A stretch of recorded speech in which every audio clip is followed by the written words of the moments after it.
Зангийн аудио Монгол хүний оюунд хөрөнгө оруулъя.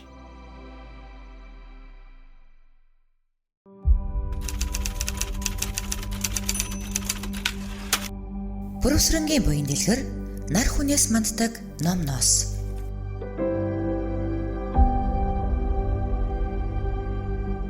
Нэгдүгээр бүлэг Үүрт сайхын өмнө. Хөгжлийн явцад хүмүүс хамт амьдарч хот суурин байгуулж нийгэм шиг үеэс харилцаа холбоо ямагт хөгцөөр иржээ. Хэрвээ хэн нэгэн надад бусадтай харилцаж сурах шаардлага байхгүй гэж бодвол ууланд хүн гөрөөс шиг амьдарч эсвэл даяанчлах хэрэгтэй болох үзье. Хүн ер нь бусдын тухай мэдлэг ойлголт томс байх үед л хүнд хүн хэрэггүй мэт амьдардаг. Харин амьдралыг хамтдаа тулах гэр бүл, хамт олон, зон олонныхоо дунд үлдмээр байвал бидний зайлшгүй сурах ёстой зүйлийн нэг нь харилцаа юм. Амьдралын бүх талбарт харилцаа шиг нийтлэг, нөлөөтэй, чухал зүйл гэж үгүй. Аливаа ажлыг гүйцэтгэх гээд 20-30% мэдлэг, ур чадвар. Үлдсэн 70-80%-ыг харилцаа, зан чанар эзэлдэг гэсэн судалгаа бий. Хүн амьдралын туршид тодорхой цаг хугацааг олон салбар хүрээнд бусадтай санаа бодлоо солилцох, хайртай дотны хүнтэйгээ зүрх сэтгэлээ хуваалцах, хэн нэгнээс асууж нөгөө нэгэнд хариулах, худалдан авалт хийх, хамтрах, суралцах, зөвшөлдсөх гэх мэт харилцаанд зарцуулдаг. Харилцаа гихчийг амьдралаас хасвал хүн эрдэнэ хөшөө баримлаас ялгарахгүй болно. Тиймээс харилцаа нь 7 тэрбумаар тоологдох хүн төрлөختний дундын эзэмшил юм. Энэ бол ганц таны хувийн дур мэдэн эзэмших зүйл биш. Тэгэхээр өөрийнхөөрөө дайрч зүтгэх, зөвхөн өөрийн дүрмийг тогтоох, хүслээ тулгах боломжгүй. Харин бусадтай хамтран зөв хэрэглэж сурах нь зүйн хэрэг юм. 21-р зуун бол харилцагчдын 100, хамтрагчдын 100 билээ.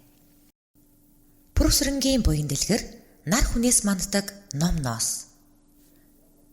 Хүн хүнээр дутагддаг. Хол явж хорвог таних уу, хонхорт үлдэж ходоодоо тижээх үү. Хичээлээ сайн давцсан бол онц дүн авч, мэтгэлээ сайн хийсэн бол медаль авч, ажил хийсэн хүн цалин авдаг. Үүн шиг бусадтай аяфтай нийтж харилцдаг хүн найз нөхдөөр хүрээлүүлэх нь гарцаагүй. Хэн нэгэн сайхан зурж, шатар сайн нүүж, хөгжмөн сайн тоглож байна уу?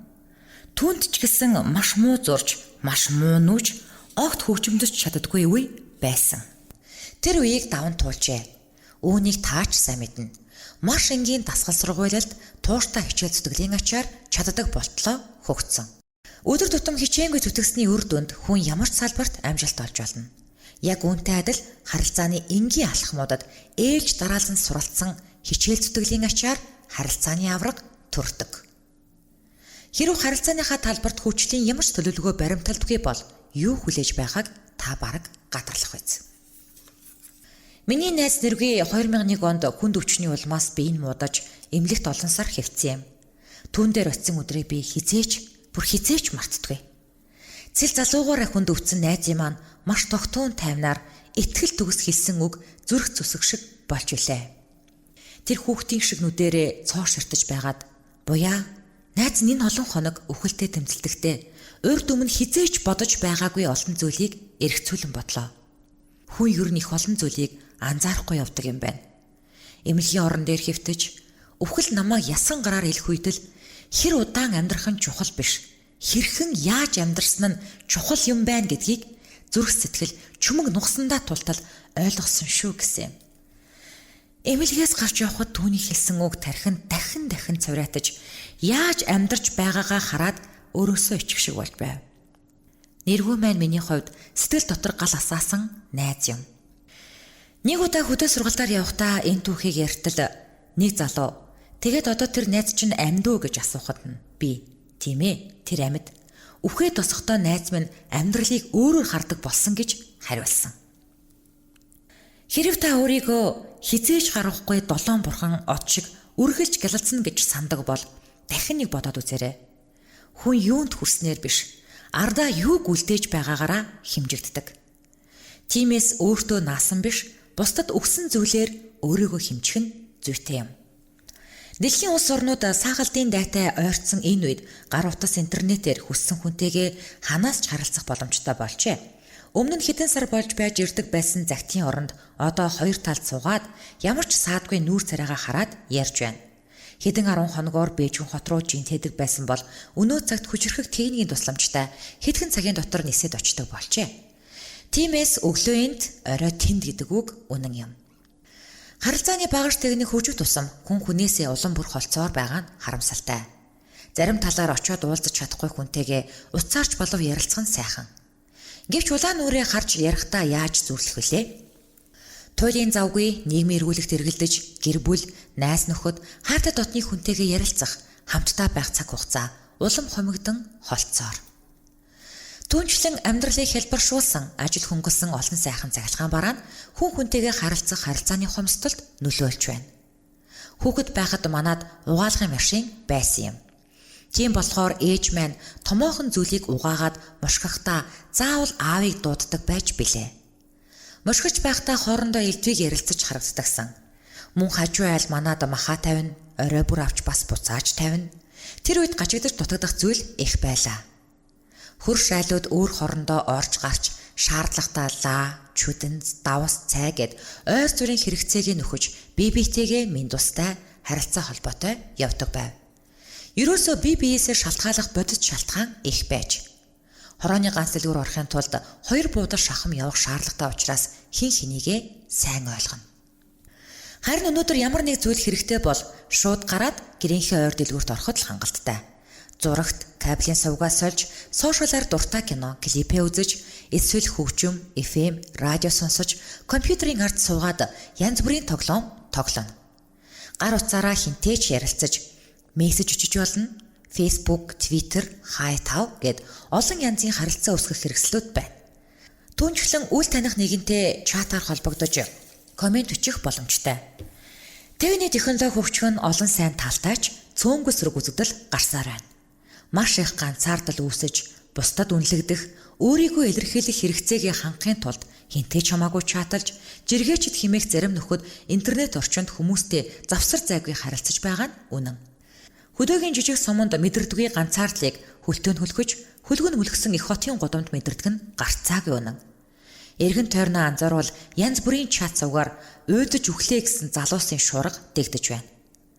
Ганцаардал гунгийн хар мананд амьдралынхаа сайхан үеийг өнгөрөөж байгаа нь үнэхээр харамсалтай. Монголчууд нэг хүнд ногдох ганцаардлаар дэлхийд дээвэр орж байгаа ч юм билүү? Нэг хүнд ногдох уур бухимдал, нэг хүнд ногдох хараалын үг, нэг хүнд ногдох үл ойшоосон байдал, нэг хүнд ногдох дэвчээргүй зан, нэг хүнд ногдох архиталт, нэг хүнд ногдох үр хөндлөлт, нэг хүнд ногдох гэр бүл салалт, нэг хүнд ногдох гэмтэргийн хувь, нэг хүнд ногдох баар цэнгэний газар, нэг хүнд ногдох тэнмэл хүүхэд. Энэ бүгдээс бид өөрсдийнхөө дүр зургийг олж харах ёстой. Монголчууд асуудал живэх ёстой ард түмэн гэж юу? Хүмүүс ийм хүнд хэцүү замаар тийм удаан явах нь юу хэлж байна вэ? Мэдээж энэ бүгдийг ганц харилцаагаар шийдэхгүй. Гэхдээ харилцааны асуудлууд нөлөөлж байгаа нь үнэн. Хот эмээх нэртэй цементэн ойд ганцаардал улам өтгөрч, төөрж будалсан хүмүүс илүү их амьдрах хүч, илүү том орон зай, илүү том шалтгаан хайсаар. Амьдрал аз жаргалын хүндий биш, асуудал бэрхшээлийн хүндийд үргэлжлэнэ. Харилцааны дараах ойлголтуудыг мэдэх хэрэгтэй. Үүнд харилцаа бол хэрэгцээ. Харилцаа нь үн цэнийг бүтээдэг, тиймээс сэтгэлийн ил болон далд мөн чанаруудыг ухаарах шаардлагатай. Харилцаа бол хэрэглээ. Харилцаа нь хэм хэмжүүрийг бүтээдэг, тиймээс хэрэгцээний чухалчлах дарааллыг ухаарах ёстой. Харилцаа бол хамаарал. Харилцаа нь эм нэгдлийг бүтээдэг, тиймээс заяагдмал болон олдмол хувь шинжүүдийг мэдэх хэрэгтэй. Харилцаа нь үн цэнийг бүтээдэг. Бусдад өгсөн үн цэн буцаа таних болдог П буян дэлгэр. Нэгэн жолооч турш авахаар жижигхэн тосхны захад орших шатхуун түгээгүүрт иржээ. Тэгээд ажилчнаас нь танаа энэ тосхонд ямар хүмүүс амьдардаг вэ гэж асуув. Гэтэл шатхуун түгээгч эргүүлээд танаа тосхонд ямар хүмүүс амьдардаг вэ гэлээ. Жолооч уртаар санаа алдаж манай тосхонд дандаа хөгийн юмнууд амьдардаг. Ер нь бол хуваа хичээсэн, бардам дээрлэхүү, ховжив, хорон мөн хүмүүсээр дүүрэн тосхондоо гэхэд нөгөө ажилчин. Аа тийм үү. Манай энэ тосхон ч ялгаагүй. Яг л тийм хүмүүс амьдардаг юм шүү дээ хэмэв. Ингэж ярилцсны эцэст жолооч яваад өглөө.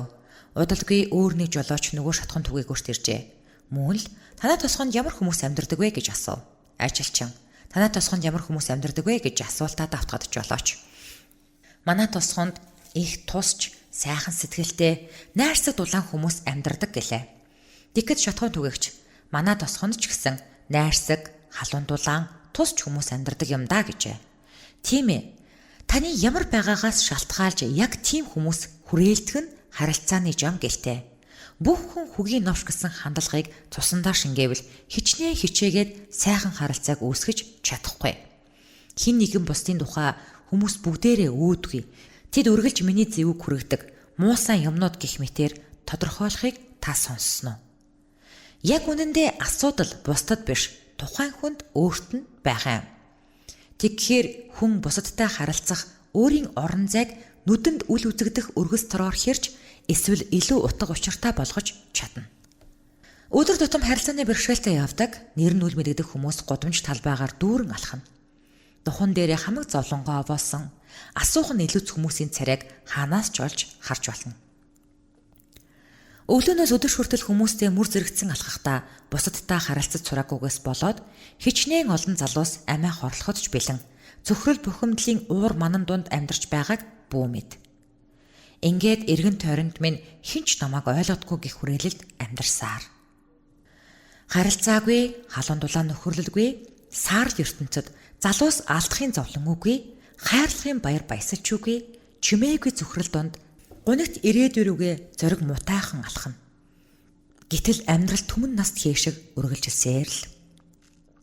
Зарим хүнээс юунд хайртайгаа хуваалцаач гэхээр би цугдуулгадаа хайртай, би эрүүл мэндтэй хайртай, би мэрэгжилтэй хайртай, би хоббидоо хайртай, би төгссөн сургуультай хайртай, би авьяас чадвартай хайртай гэж ярьдаг. Тэнд нь ямар ч хүний нэр үгүй.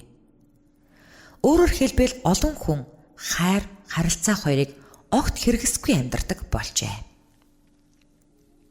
Харилцааны хувьд төлөвшөөгүй хүн өөрийгөө бусдад илэрхийлэх, хамт олонны дунд хэрхэн яаж орох, юуг хаанаас эхэлж өөрчлөх үү мэддэггүй. Гологдгоос айсандаа бус дээр очдоггүй, доог дохуу болох вэ гэсэндээ нээлттэй байдаггүй. Татгалцсан хариу сонсох вэ гэсэндээ асуудаггүй, дорд үзэгдэх вэ гэсэндээ дэмжлэг тусалцаа хүсдэггүй. Дэмий бэлгэсэндээ харилцаа үүсгдэггүй, санаа зовсноос болоод сэтгэл зүрхээ уудалдаггүй. Төгс харагдах гэсэндээ алдаагаа даллалдаг, бусдаас уурлах говьл доошоо орчих юм шиг санагдаад мдээгүй царайлдаг. Чухал царайлах юм бол илүү хүндэтгэл хүлээн гэж сэтгэн байгаагаараа байж чаддаггүй. Ухаалаг мэдлэгтэй ярих гэж хичээснээр өөрийгөө багш, бусдыг сурагч болгоно. Алтгаас айгаад өөрийгөө бусдад зориулдаггүй. Сэтгэл хөдлөлөө илэрхийлэх нь сул дорой хүний шинж хэмээн итгэж төлөв томоотой харагдах гэж хичээдэг. Тэгсэн мөртлөө эхлээд тэр над руу ярих ёстой. Эхлээд тэр надтай мэдлэх ёстой. Эхлээд тэр намайг хүндлэх ёстой. Эхлээд тэр над руу захиа бичвэл би бичнэ. Эхлээд надад тусалбал би хариу барина. Эхлээд тэр над руу залгавал би залгана. Эхэлж над руу мессеж бичвэл би хариу бичнэ. Эхлээд манад ирвэл би тэднийд очино гэсэн хандлагыг зүрхэндээ тээдэг. Ингэснээр бусдыг өөрөөсөө чимээгүй түлхэж ганцаардал дунд торон үлдэнэ. Хүмүүс бид далайн гүнийг улам нарийн судалж, гариг хоорондын орон зайд нэвтэрч байгаа атлаа одоо ч гэсэн хүний дотоод сэтгэлийг төгс танин мэдэж чадаагүй л явна. Харилцааны асуудалтай болон эрүүл харилцаатай хүмүүсийн хооронд тэнгэр газар шиг ялгаа бий. Харилцаа эрүүл бус байхдаа харилцааны дутагдалд орсноор хүн ганцаардаж, үл ойлголцож, өөртөө итгэлгүй, уйтгар гонигтай, уур бухимдалтай, бусдад туслах хүсэлгүй, би гэсэн аминч үзэлтэй, альвааг муу талаас нь хардаг, бусдад бурууга тогтдог, хамт олонгүй, дээрлэхүү, үгүйсгэн доромжилсан ертөнцийг бий болгож, эцэст нь амиа хорлоход хүрнэ. Ганцаараа эдсэн гахаа таргалдаггүй гэж бид ярьдаг. Гэхдээ ганцаараа эдвэл ганцаарлал таргалах болно гэж би хэлнэ. Хүн кальц, йод, төмөр, витамин нэгэд янз бүрийн амин дэмийн дутагдалд орж, энэ нь эргээд эрүүл мэндэд сөрөг үр дагавар авчирдаг. Тэгвэл харилцааны дутагдалд ороход амьдрах хүсэл тэмүүлэлгүй, тэмцэх хүчгүй, ачаа дарамттай санагдаж эхлэнэ. Сэтгэл нь утаагаар дүүрсэн мэд давчуу харанхуй, хоол хүртэл амтгүй, эргэн тойронд бүх зүйлийн өнгө зэгэл саарл. Гудамжинд зурж өнгөрөх үл таних хүмүүс хүртэл хялаах мэд. найз нөхдийн яриа хүртэл ёршол юм шиг болж ирдэг. Хүмүүсийн нүд цанаа нэгхүүтэн дэлхийн ертөнцийн тэр чигээрээ миний эсрэг болж хоорондоо хуйлдсан гэмээр эргэн тойронд дайснууд хүрээлсэн юм шиг бодогдно. Ингэл харилцаа хэмээх хэл хязгаар улам бүрч ижгэрч эцэстээ цэг болон замхрана. Хэнд ч итгэдэггүй хүн хинээч сэтгэлд үлддэггүй. Та харилцааны ертөнцид амьдрдаггүй эсвэл ганцаардлын буланд шигддэггүй. Харилцаа эрүүлжих тусам өөртөө ихтэй, шийдэмгий, зоригтой, хамт олонтой, нэр хүндтэй, туслах найз нөхөдтэй, бусдыг ойлгох гэж хичээж альваг сайн талаас нь хардаг, санаа бодлоо ойлгуулж чаддаг, амжилтыг бий болгох чадвартай байх нь эрүүл харилцааны үр дүн юм. Ийм нөхцөлд хоол хүртэл амттай, сэтгэл хүртэл уужим, эргэн тойрны өнгө тод, ачаа хөнгөн, амьдрах хүслээр дүүрэн, дайснуудын дунд биш гэртээ байгаа юм шиг годомд зүрх үл таних хүмүүс инээмсэглэх мэт найз нөхдийн яриа зүрхэнд ойрхон тусч хүний нүд дулаахан үгэн чин сэтгэлийн сонсогддог. Эрүүл харилцаа нь итгэл, хүндлэл, дотн сэтгэл дээр үндэслэдэг. Хүн ямар ч хамаагүй харилцаа бус чин сэтгэлийн харилцааг хүсдэг вэ гэж юу? Ямар ч хамаагүй хайр, ямар ч хамаагүй итгэлийг бус харин чин сэтгэлийн хайр итгэлийг хүсдэг үсттэй. Тийм ээ. Хинч өөрийг нь үл хүндэлж хандаасаа гэж хүсдэггүй. Хүндэтгэж чухалчлаасаа гэж бид бүгдээрээ хүсдэг. Амьдралд итгэл найдвар авчирч, баяр хөөр нэмдэг, халуун дулаан илж хайрлан, цог золбоо, эрч хүч өгдөг, утга учир оруулан гэрэл гэгээ авчирдаг хүмүүстэй хамт байх дуртай. Харин үргэлж гомдолдог, өрөвдүүлэх гэж хичээдэг, бусдад буруугаа дохдог, асуудал авчирдаг хүнээс зуухтана. Хаана утга төгөлдөр яриа, хаана ач холбогдолтой зориг, хаана чин сэтгэлийн инээд, хаана үр дүнтэй үйлдэл, хаана эрх чөлөөтэй харилцаа, хаана итгэл найдвартай дэмжлэг байна, тэнд хүмүүс цуглана. Хүмүүс хүйтэн газраас биш, хүйтэн харилцаанаас холдон явдаг. Байгаагаар нь хүлээж авах орчныг эрж хайсаар халуунаар ухтан дотносох газар харьяалагдахыг хүн бүр хүсэж тэр зүг анхааралтай хардаг. Хүмүүстэй харилцах харилцаагаа хөгжүүлэх анхны алхам заавал танаас эхлэх ёстой. Тийм ээ. Харилцааны өөрчлөлт шинчиллтийн салхийг анхлан та үлээх ёстой. Хэн нэгэн алхам хийхийг хүлээгээд сувал хизээч өөрчлөлт ирэхгүй. Эвдэрсэн бүх харилцаагаа эргүүлэн сэргээх түн. Профессорынгийн буян дэлгэр нар хүнээс манддаг номноос. Харилцаа нь хэм хэмжүүрийг бүтээдэг. Уудам говшигээ өргөн амьдарч уртын дуушигээ урт наслаарай. Дэлхийн газрын зургийг дэлгүүл зарим ус орон маш том газар нутагтай, зарим нь дунд зэрэг, нөгөө нь бүр цэг шиг жижигхэн харагдана. Харин танаас харилцааны газрын зурагтай нь хэр том болохыг би асууя. Харилцааны хэм хэмжээ нь таны амьдралын хэмжээ юм. Өөрөөр хэлбэл харилцааны хил хязгаар нь амьдралын хил хязгаартай агаар нэг үлээ. Хүн хэр өргөн цар хүрээнд харилцсан тэр хэмжээгээр амьдрал нь өргөждөг. Харилцаа нь өчүүхэн орон зайд эргэлдвэл амьдрал бас өчүүхэн орон зайд холхино. Хүний амьдрал хүрч чадах хэмжээгээрээ хязгаарлагддаг. Таны харилцааны ертөнц нь амьдралын хэмжээ билээ. Суд сэтгэгч Декарт би бодож сэтгэж байна. Тиймээс би оршин байна гэж хэлжээ. Харин би бодож сэтгэж байгаадаа биш. Харин хүмүүс миний тухай боддог учраас би оршин тогтнодог гэх нь үнэнд арай өөр юм шиг санагдана. Зөвхөн өөрийнхөө хувьд оршдог хүн харагдах хий үзэгдэл явж ярих манууханаас ялгаатай гэж юу? Зарим хүн арсныхаа ард өгсөн мэт амьдарч хамт олонныхоо дунд ямар ч орон зай үл эзэлж бусдад сэтгэл үлдээх хүч нөлөөгүй явна. Хоосон орон зай ямар ч сэтгэл төрүүлж дурсамж үлдээдгүй. Үүнтэй адил хаач явсан тийм хүнд татагдах шалтгаан олдохгүй. Хинч намайг өгүүлэхгүй байх ямар хэцүүг үгээр илэрхийлэхэд бэрх. Уг нь би оршиж амьдрах атал хинч миний талаар бодохгүй, хинч надад санаа тавихгүй, амьдараа өгсөн мэт байвал ямар хэцүү вэ?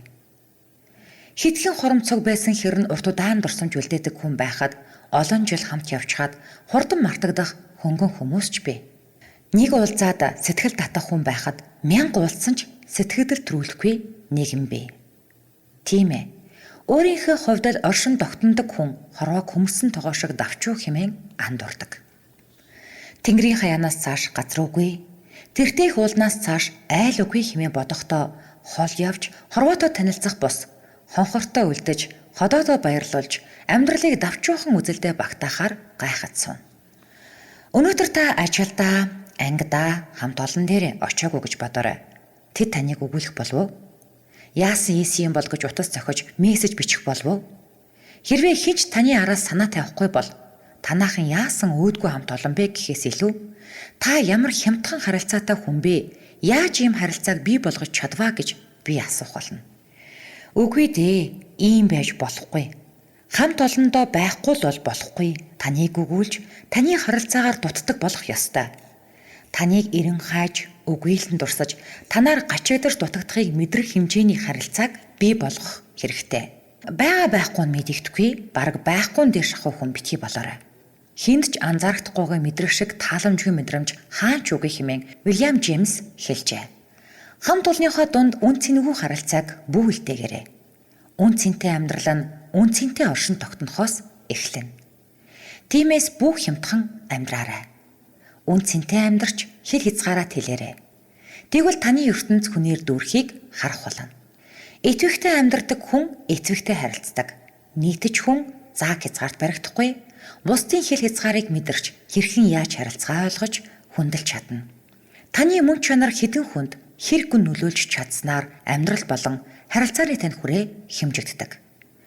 Та хичнээн хүнийг таних байгаагаар бус.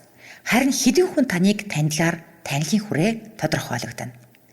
Тиймээс өөрийн хэл хязгаар амьдрдаг ертөнцөө тэлээрэй. Өдөр бүр амьдралаа нэг арцмараар тэлж хүмүүний ертөнцид хүний дээд нь яваарай. Бусдын хувьд үд мэд хөнгөн хүний зам салхинаас шалтгаалдаг. П. Буян дэлгэр. Хүмүүс таныг хэмжихдээ хариу үйлдэл хийдэг. Танд итгэсэн хэмжээгээр сэтгэлээ дийлгэнэ.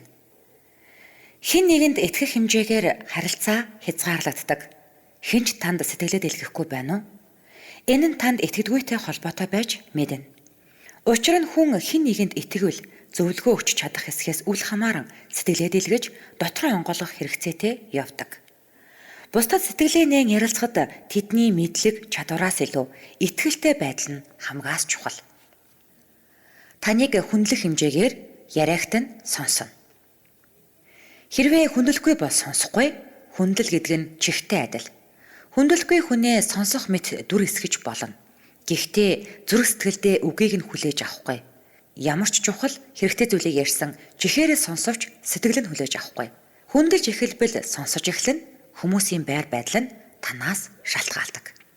Таныг ойлгох хэмжээгээрээ дотносон. Ойлгож чадахгүй хүнтэйгээ хэн хизээч дотн харилцаа үүсгədэггүй.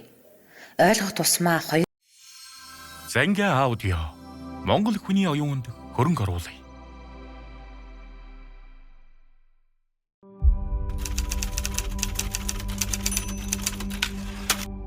Бүрөсрөнгийн буян дэлгэр нар хүнээс манддаг ном ноос.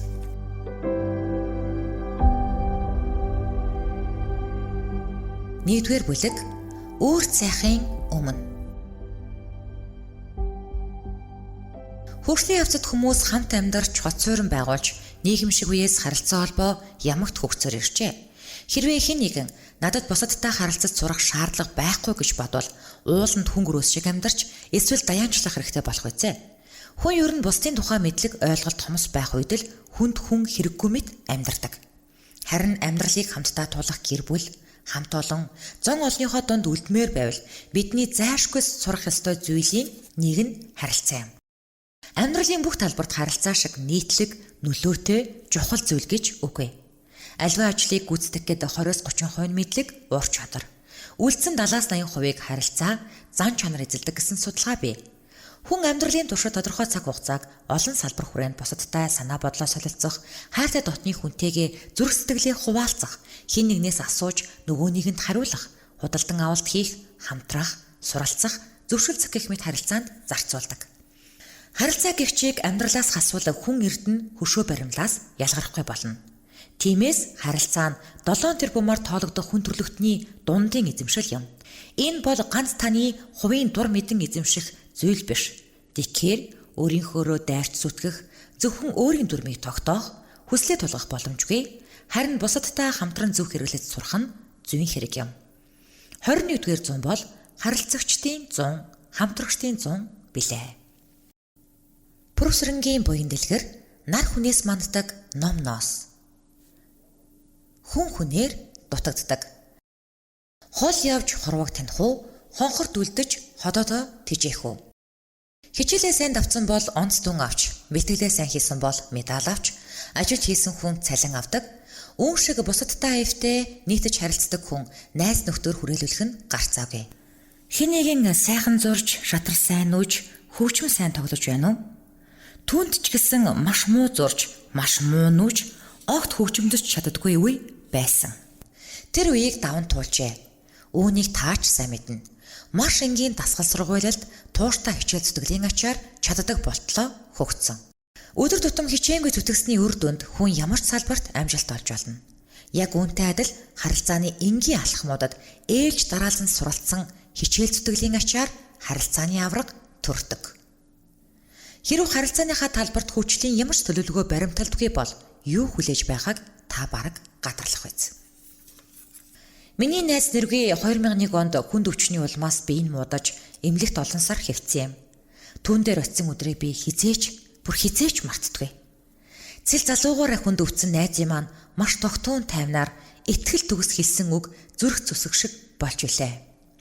Тэр хүүхдийн шиг нүдэрээ цоо ширтэж байгаад буяа найз нь энэ олон хоног өвхөлтэй тэмцэлтэхдээ урд өмнө хизээч бодож байгаагүй олон зүйлийг эргцүүлэн бодлоо. Хүн ер нь их олон зүйлийг анзаарахгүй явдаг юм байна. Эмнэлгийн орон дээр хэвтэж, өвхөл намайг ясан гараар илэх үед л хэр удаан амьдрах нь чухал биш, хэрхэн яаж амьдрсан нь чухал юм байна гэдгийг зүрх сэтгэл чүмэг нугсандаа тултал ойлгосон шүү гэсэн юм. Эмнэлгээс гарч явхад түүний хэлсэн үг тархин дахин цавраатаж яаж амьдарч байгаагаа хараад өөрөөсөө ичих шиг болж байв. Нэргүй маань миний хувьд сэтгэл дотор гал асаасан найз юм. Нэг удаа хөдөө сургалтаар явахдаа энэ түүхийг ярьтал нэг залуу тэгээд одоо тэр найз чинь амьд уу гэж асуухад нь би тийм ээ тэр амьд. Үхээд босохдоо найз минь амьдралыг өөрөөр хардаг болсон гэж хариулсан. Хэрв та өөрийгөө хизээж гарахгүй долоон бурхан от шиг үргэлж гэлэлцэн гэж сандаг бол дахин нэг бодоод үзээрэй. Хүн юунд хүрснээр биш, ардаа юуг үлдээж байгаагаараа хэмжигддэг.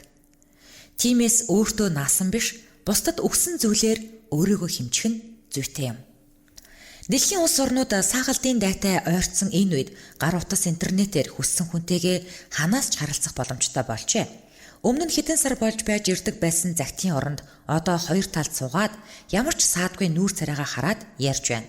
Хэдэн 10 хоногоор Бээжин хот руу жинтэдэг байсан бол өнөө цагт хүчрхэг техникийн тусламжтай хэдхэн цагийн дотор нисээд очдог болжээ.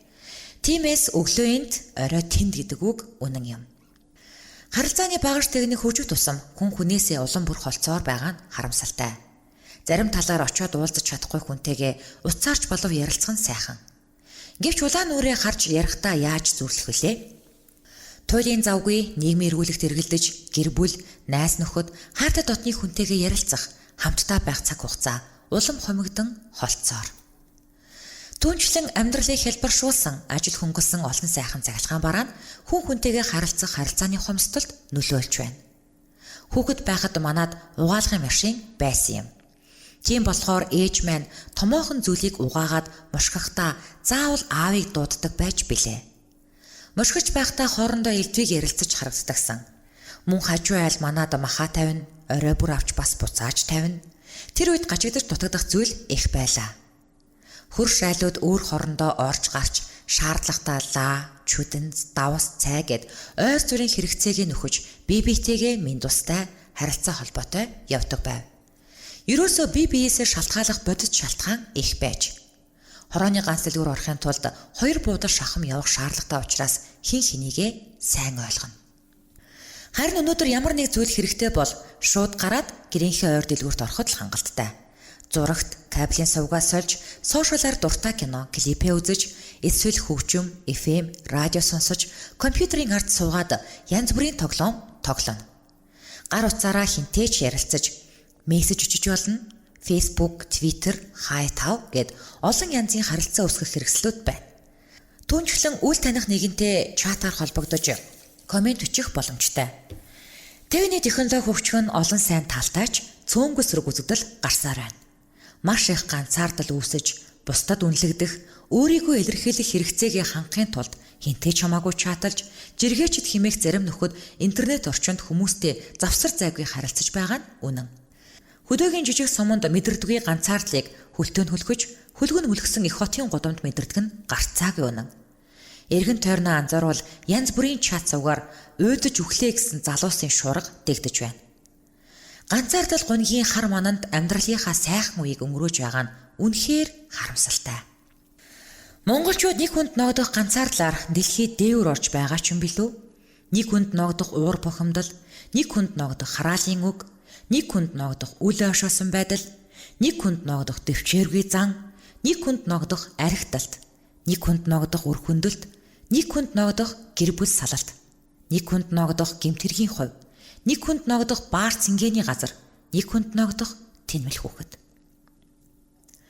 Энэ бүгдээс бид өөрсдийнхөө дүр зургийг олж харах ёстой. Монголчууд асуудал живэх ёстой ард түмэн гэж юу? Хүмүүс ийм хүнд хэцүү замаар тийм удаан явах нь юу хэлж байна вэ? Мэдээж энэ бүгдийг ганц харилцаагаар шийдэхгүй. Гэхдээ харилцааны асуудлууд нөлөөлж байгаа нь үнэн. Хот эмээх нэртэй цементэн ойд ганцаардал улам өтгөрч, төөрж бодолсон хүмүүс илүү их амьдрах хүч, илүү том орон зай, илүү том шалтгаан хайсаар. Амьдрал аз жаргалын хүндий биш, асуудал бэрхшээлийн хүндийд үргэлжлэнэ. Харилцааны дараах ойлголтуудыг мэдэх хэрэгтэй. Үүнд харилцаа бол хэрэгцээ. Харилцаа нь үн цэнийг бүтээдэг, тиймээс сэтгэлийн ил болон далд мөн чанаруудыг ухаарах шаардлагатай. Харилцаа бол хэрэглээ. Харилцаа нь хим хэмжүүрийг бүтээдэг, тиймээс хэрэгцээний чухалчлах дарааллыг ухаарах ёстой. Харилцаа бол хамаарал. Харилцаа нь эм нэгдлийг бүтээдэг, тиймээс заяагдмал болон олдмол хувь шинжүүдийг мэдэх хэрэгтэй. Харилцаа нь үн цэнийг бүтээдэг. Бусдад өгсөн үн цэн буцаа таних болдог П буян дэлгэр. Нэгэн жолооч турш авахаар жижигхэн тосхны захад орших шатхуун түгээгүүрт иржээ. Тэгээд ажилчнаас нь танаа энэ тосхонд ямар хүмүүс амьдардаг вэ гэж асуув. Гэтэл шатхуун түгээгч эргүүлээд танаа тосхонд ямар хүмүүс амьдардаг вэ гэлээ. Жолооч уртаар санаа алдаж манай тосхонд дандаа хөгийн юмнууд амьдардаг. Ер нь бол хуваа хичээсэн, бардам дээрлэхүү, ховжив, хорон муу хүмүүсээр дүүрэн тосхондоо гэхэд нөгөө ажилчин. Аа тийм үү. Манай энэ тосхон ч ялгаагүй. Яг л тийм хүмүүс амьдардаг юм шүү дээ хэмэв. Ингэж ярилцсны эцэст жолооч яваад өглөө. Удалгүй өөр нэг жолооч нөгөө шатхуун түгээгүүрт иржээ. Мөн л танаа тосхонд ямар хүмүүс амьдардаг вэ гэж асуув. Ажилчин танаа тосхонд ямар хүмүүс амьдардаг вэ гэж асуултаа давтахад жолооч. Манай тосхонд их тусч, сайхан сэтгэлтэй, найрсаг дулаан хүмүүс амьдардаг гэлээ. Тэгэхэд шатхуун түгээгч манай тосхонд ч гэсэн найрсаг, халуун дулаан, тусч хүмүүс амьдардаг юм даа гэжээ. Тийм ээ.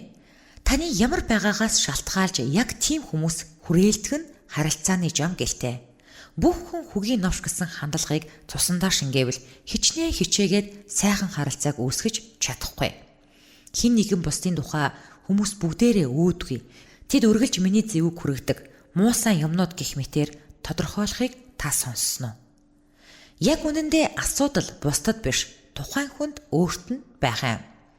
Тэгэхээр хүн бусадтай харилцах, өөрийн орон зайг нүдэнд үл үзэгдэх өргөс тороор хэрж эсвэл илүү утга учиртай болгож чадна. Өдөр тутам харилцааны бэрхшээлтэй явдаг, нэр нь үл мэдэгдэх хүмүүс гудамж талбайгаар дүүрэн алхана. Духан дээрээ хамаг зовлонгоо овоосон, асуух нь илүүц хүмүүсийн царайг хаанаас ч олж харж болно. Өглөөнөөс өдөр хүртэл хүмүүстэй мүр зэрэгцэн алхахдаа бусадтай харилцаж сураагүйгээс болоод хичнээн олон залуус амиа хорлоход ч бэлэн цөхрөл бухимдлын уур манан дунд амьдарч байгааг бүү мэд. Ингээд эргэн тойронд минь хинч намайг ойлгодгүй гэх хүрээлэлд амьдарсаар. Харилцаагүй, халуун дулаан нөхөрлөлгүй, саарл ертөнцид залуус алдахын зовлон үгүй, хайрлахын баяр баясалч үгүй, чимээгүй цөхрөл донд гунигт ирээдүрүүгээ зориг мутайхан алхана. Гэтэл амьдрал түмэн наст хийшиг үргэлжилсээр л. Зарим хүнээс юунд хайртайгаа хуваалцаач гэхээр би цугдуулгадаа хайртай, би эрүүл мэндтэй хайртай, би мэрэгжилтэй хайртай, би хоббидоо хайртай, би төгссөн сургуультай хайртай, би авьяас чадвартай хайртай гэж ярьдаг. Тэнд нь ямар ч хүний нэр үгүй. Өөрөөр хэлбэл олон хүн хайр, харилцаа хоёрыг огт хэрэгсэхгүй амьдардаг болжээ. Харилцааны хувьд төлөвшөөгүй хүн өөрийгөө бусдад илэрхийлэх, хамт олонны дунд хэрхэн яаж орох, юуг хаанаас эхэлж өөрчлөх үү мэддэггүй. Гологдохоос айсандаа бус дээр очдоггүй, доог дохуу болох вэ гэсэндээ нээлттэй байдаггүй. Татгалзсан хариу сонсох вэ гэсэндээ асуудаггүй, дорд үзэгдэх вэ гэсэндээ дэмжлэг тусалцаа хүсдэггүй. Дэмий бэцгэсэндээ харилцаа үүсгдэггүй, санаа зовсноос болоод сэтгэл зүрхээ уудалдаггүй. Төгс харагдах гэсэндээ алдаагаа даллалдаг, бусдаас уурлахгүй бол доошоо орчих юм шиг санагдаад мдээгүй царайлдаг. Чухал царайлах юм бол илүү хүндэтгэл хүлээн гэж сэтгэн байгаагаараа байж чаддаггүй. Ухаалаг мэдлэгтэй ярих гэж хичээснээр өөрийгөө багш, бусдыг сурагч болгоно.